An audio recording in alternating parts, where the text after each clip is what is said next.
ആഹാ, നിങ്ങൾ രണ്ടുപേരും ഇവിടെ വന്നിരുന്ന ഞണ്ണുക. ഞാനും ആശാനും കൂടി നിങ്ങൾ എവിടെയല്ല അന്വേഷിച്ചെന്നറിയാവോ?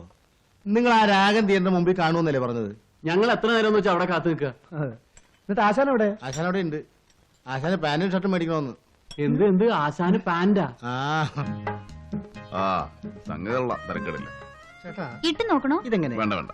നിനക്ക് എന്താ വില? കേട്ടാ 275 രൂപ. അയ്യോ നമുക്ക് മുതലാകുകയല്ല. ഒരു 150 രൂപ വരും. പറ്റുമോ? ഇവിടെ ഫിക്സഡ് പ്രൈസ് ആണ് സാറേ. വേണ്ട പടാ. ബാ. അത് എത്ര കാലമായിട്ട് ഇവിടെ ഇരിക്കുന്നതാ, കൊടുത്ത് ഒഴിവാക്കുന്നേ. സാറേ വിളിക്കണേ വിളിക്കണേ.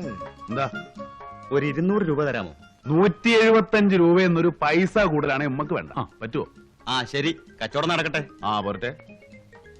ഇതാണ് ഞാൻ പറഞ്ഞത്. വലിയ കടയുടെ ഷോ കണ്ട് കയറിയ അവന്മാര് നമ്മളെ പറ്റിക്കും. ഇതുപോലെ ചെറിയ കടയാണെങ്കിൽ നമുക്ക് വിലയും പേശാം, നല്ല സാധനവും കിട്ടും. മനസ്സിലായി? മനസ്സിലായി. മനസ്സിലായോ? മനസ്സിലായി.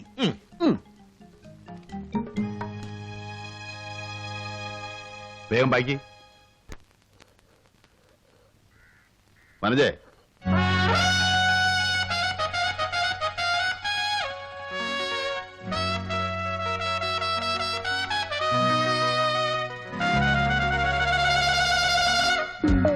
എങ്ങനെയുണ്ട്? നന്നായിട്ടുണ്ട്. ചേട്ടൻ ഇനി പാന്റ് ഇട്ടാ മതി. നീ എന്നെ കളിയാക്കണോ? അല്ല, നന്നായിരിക്കുന്നു. പിന്നെ കുറച്ച് ടൈറ്റ് കൂടി പോയോന്ന് സംശയം. ബാഗി എപ്പോഴത്തെ ഫാഷൻ? ബാഗ്? അതെന്താണ് ബാഗ്? നിനക്കേ ഒരു സാരി വാങ്ങണമെന്നുണ്ടായിരുന്നു. പിന്നെ പെണ്ണ് കാണലുണ്ടെങ്കിൽ ഏതായാലും നല്ലതൊരെണ്ണം വാങ്ങണം. അപ്പോഴാവട്ടെ എന്ന് വിചാരിച്ചു. നല്ല സാരി എനിക്ക് ആവശ്യത്തിനുണ്ടല്ലോ.